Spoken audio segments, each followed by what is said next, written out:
Hello bachon, let's see the question. The question says how many bright fringes first side of the central maxima in a double slit pattern if lambda is equals to 550 nanometer, d is 0.180 mm, and alpha is 30 micrometer.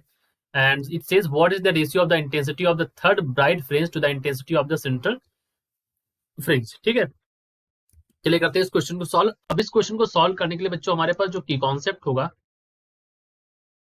वो की concept यहाँ पर क्या होगा, क्योंकि इन्होंने पूछा है कितनी ब्राइट फ्रिंज होंगी फर्स्ट, मतलब ये जो हमारा है फर्स्ट डिफ्रैक्शन इनवेलप मिनिमा तो the other side of the central maxima, मतलब जो सेंट्रल मैक्सिमा होता है उसके अदर साइड में जो मिनिमास होते हैं उसमें.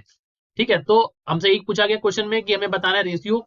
तो हमारे पास जो की कॉन्सेप्ट होता है इंटेंसिटी का, तो I is equal sine alpha by alpha का होल स्क्वायर.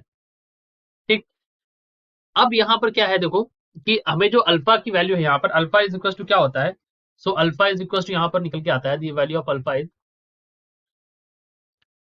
इक्वल टू होता है pi a sine theta divide by lambda, और यहां पर होगा 3 lambda is equal to d sine theta.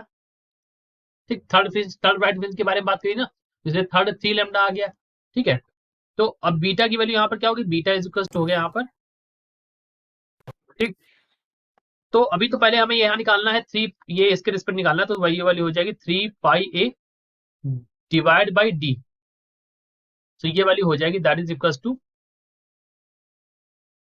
Alpha is equal to 0.5 pi. Alpha की value क्या होगी 0.5 पाई के बराबर हो गई. ठीक, अब आई की वैल्यू यहाँ पर क्या है, तो आई इज इक्वल टू है आई इज इक्वल टू होगा I naught into sine of alpha by alpha का होल स्क्वायर. तो इसको आप लिख सकते हैं I by I naught, I by I naught sine alpha की वैल्यू यहाँ पर क्या है, साइन अल्फा की वैल्यू है 0.5 पाई डिवाइड बाई 0.5 पाई का होल स्क्वायर. ठीक, तो आप इसको लिख सकते हैं फर्दर सॉल्व करके that is equal to sine 0.5 pi मतलब 1/1.57 का होल स्क्वायर. तो यहाँ पर आई बाई आई नॉट की वैल्यू जो आती है दैट इज इक्वल टू 0.40496, इसको आप लिख सकते हो 0.405 के बराबर. ठीक है, तो हमारे पास जो रेशियो आ जाएगा इंटेंसिटी का, सो रेशियो जो आ जाएगा रेशियो ऑफ इंटेंसिटी यहाँ पर थर्ड ब्राइट फ्रिंज और सेंट्रल फ्रिंज के बीच में इज 0.405. ठीक है, जो क्वेश्चन में पूछा गया था. So this is our answer. I hope you understood it well. अब देखो यहाँ पर क्या है कि थोड़ा सा एक चीज और एक्सप्लेन कर देते हैं, एक मिनट. यहाँ पर सबसे पहले हमने अल्फा निकाल लिया, अल्फा की वैल्यू यहाँ पर रख उठा के, तो सिंपल ये यहाँ पर सॉल्व हो गया. और बीटा का यहाँ पर कोई यूज रहा नहीं अभी, बिकॉज सिर्फ हमें डी साइन थीटा बराबर एन लेमडा से यहाँ से इसका यूज करना था, तो दैट वी हैव यूज्ड, और ये हमारा आंसर आ गया.